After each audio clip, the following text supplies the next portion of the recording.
Entering the offseason, many Laker fans want to trade, but unfortunately not many of their trade targets are very realistic. I mean, talking about guys like Giannis Antetokounmpo, Bam Adebayo, even guys like Miles Turner or Walker Kessler, probably not going to happen, unfortunately. And if we're talking about realistic, ideal trade targets to their team, we definitely have to turn it down a notch. No, not to targets like Brook Lopez or Clint Capella. Yes, they're realistic, but wouldn't call them the top of the iceberg for an ideal trade target, or simply a target for their team. Those are free agents. But if we're talking about ideal trade targets and guys that would address their needs, I think we can go a little bit deeper than that. And according to Jovan Buha of The Athletic, there are two guys that would actually fit their needs perfectly and would actually be realistic for their team too. And I happen to agree with him citing both Nic Claxton and Andrew Wiggins, saying they're the best realistic players the Lakers could get for each of their two big holes, which both he's agreeing with and I think as well are number one, a center for their team. At the current moment, they don't have a center on their contract unless you consider Maxi Kleber. And then number two, a bigger 3-and-D wing that actually does both the 3 and D part of the 3-and-D. Not like Rui Hachimura who does the 3-point shooting part, or Jared Vanderbilt who just does the defense part, but an actual true 3-and-D wing. A guy that could balance out their starting lineup and actually make a starting lineup with all three of Luka Doncic, LeBron, and Austin Reeves work. A guy that could be a scoring option for them behind those three. A guy that could play both on the ball and off the ball, and then be their primary defender in their starting lineup. And according to Jovan Buha, which again I also agree with, that guy might be Andrew Wiggins, an ideal trade target for their team that actually would be realistic in my opinion. So with that in mind here, are they actually attainable, and are they both attainable in the same offseason with the Lakers' current trade assets? We'll talk about that and why it actually could be a possibility for their team. And to begin, I think we gotta talk about the players we're looking at here and what the pros and cons are to their game. I mean, after all, any player the Lakers could target, let alone two in the same offseason, won't be perfect and have absolutely no flaws. We gotta realize that I see again many fans that want the absolute tip of the iceberg, the best players that have very few to any flaws and not giving up much to get them. But simply put, that's not gonna happen. We're not playing NBA 2K here with the trade sliders turned all the way down. We're actually trying to make a realistic trade work and one that could benefit their team and also the other team so they would actually accept the trade offer. And well, for Nic Claxton, definitely would address their number one need, and that's simply being a reliable center option. One that can be a good defender, is a former top 10 finisher in Defensive Player of the Year voting back in 2022-23, is a good rebounder despite what a few comments might say. I mean, any guy grabbing roughly 11 rebounds per 36 minutes is not a bad defender or anywhere near it. And then simply in regard to versatility, is a versatile defender that can defend and switch 1 through 5, which not many true centers can say that about, so definitely could address their need at center and specifically on defense. Then offensively, might not be the best or most versatile offensive center, but is a good lob threat, and that's what the Lakers want to pair with Luka Doncic, so he would have that covered. Then on top of that, does have some skill with the ball, does have the ability to put the ball on the floor and attack the rim, even bring the ball up the floor following a rebound, and that would apply pretty nicely to the Lakers offense in my opinion. However, he does have cons here in both on the court and off the court. No, not in regard to an attitude problem, but the contract that would come with him. I'm not going to say it's a terrible contract. I don't believe that, and anyone saying that doesn't really understand the salary cap or the NBA's future salary cap and the trend it's been going with pretty much every year being a 10% raise, the maximum allowed raise per year, and that's been pretty much every year consistently for 5 years now. And with Nic Claxton having a descending contract, yes, he did make $27.5 million last season, but it's dropping down to $25.3 million this season, $23.1 million in the season after that, and then finally in 2027-28, down to only $20.9 million, roughly only 10% of the salary cap projected in that year. So yes, you definitely can make a team work with Nic Claxton taking up only 10% of your team's salary cap in the final year of that contract.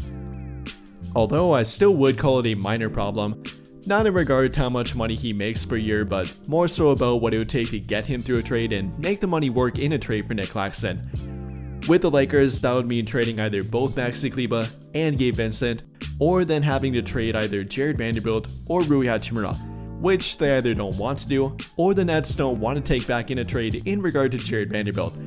Reports say that he's a negative trade asset, and even specifically from Jovan Buha, that the Nets probably wouldn't want him in a trade.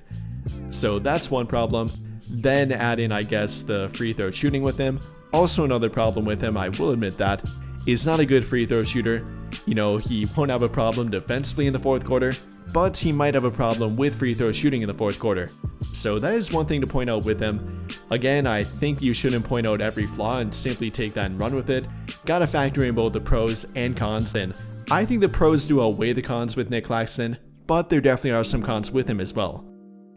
Overall though, with Nic Claxton, I think they would be getting an athletic, vertical threat that does match the timeline of Luka Doncic and would not cost that much through a trade, albeit with the contract and the free throw shooting as cons with him. But then for Andrew Wiggins, not a problem with free throw shooting, but there is a slight problem with the contract. Also wouldn't call it a terrible contract, but also not a very good contract.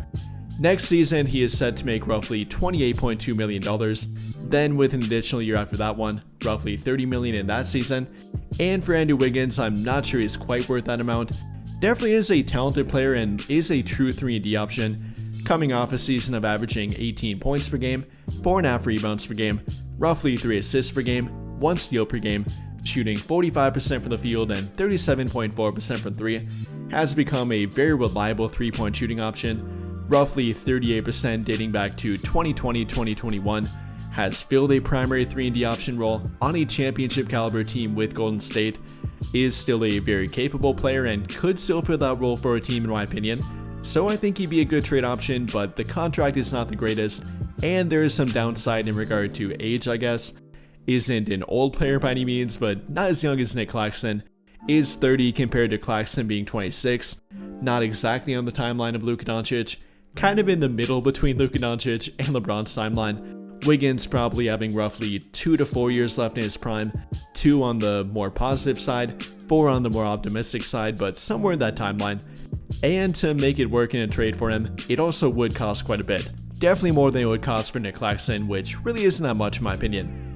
For Andrew Wiggins, it actually would take a true trade asset for them, which would almost certainly be Rui Hachimura. I mean, if they're going to replace Hachimura in the starting lineup, then they're probably going to be trading him for that player they trade for, and that does happen to be Andrew Wiggins. The trade would probably look something like Rui Hachimura, Gabe Vincent, and then with the Claxton trade, if we're trading for both Wiggins and Claxton, then we would have to be trading Maxi Kleber and Jared Vanderbilt. But for the Wiggins trade again, would be Rui Hachimura, then Gabe Vincent, as I think the Miami Heat would prefer him compared to Maxi Kleber, then a future first-round draft pick swap. And again, I think it definitely is a good fit and would be a worthwhile trade for them to make, but it still would hurt trading Rui Hachimura. In regard to both what he's done for their team, in regard to how much the fans like him, and then about the chemistry with their team, it would be giving up a little bit. But talking about Wiggins and how much better of a fit for their team he would be in my opinion, is the much better defender, not even an argument there in my opinion, not even close, is even the better scoring option, roughly equal in regard to 3-point shooting when you factor in the higher volume that Wiggins takes them at, Hachimura taking roughly 4 per game, compared to Wiggins taking roughly 6 per game last season at a 37.4% clip. And then even in regard to simply making their starting lineup work and the fit between it is an upgrade in that regard too. So yes, there are cons with them. The salary being a little bit overpaid in my opinion, is older than both Nic Claxton and even Rui Hachimura for that fact, not quite on the timeline of Luka Doncic, more for a short-term upgrade rather than a long-term fit and building their team from a 5 to 10 year standpoint, but I think it would be worth it nonetheless. Again, we are not playing NBA 2K here. Gotta have a little bit of give with the trades we make, and the guys we're trying to trade for, they're not gonna be perfect. In fact, we actually need that. If you're talking about trying to trade for the perfect player without any flaws and that top tier trade target, that's the Lakers' entire trade asset pool going to that one player, if he would even be a possibility. But if we're talking about trading for 2 players, not just simply one of them, 2 guys that address their needs and are good fits for their team, they have to be flawed. Whether that's their contract, whether it's their age, or whatever it might be, they have to be flawed for the Lakers' limited trade asset pool to be able to get 2 of them that directly address 2 of their biggest needs. And in my opinion, that's where Nic Claxton and Andrew Wiggins come in. The contract of both of them, maybe the free throw shooting or whatever minor flaw or little complaint you want to find with them. Yes, they definitely have some flaws compared to other perfect or dream trade targets per se, but that actually helps the Lakers out and actually makes it possible to trade for both of them, directly addressing two of their biggest needs and actually being a realistic pathway in a trade scenario for their team and with their limited trade assets. So with that in mind here, what do you guys think? How do you feel about an offseason of trading for Andrew Wiggins and Nic Claxton to address the Lakers' needs and with their current trade asset pool? Do you like it or do you not like it? And if you don't like it, what would be your actual better, more realistic pathway for them to take? As I'm genuinely curious. Let me know your thoughts in the comments down below. But I think that'll pretty much do it for this one.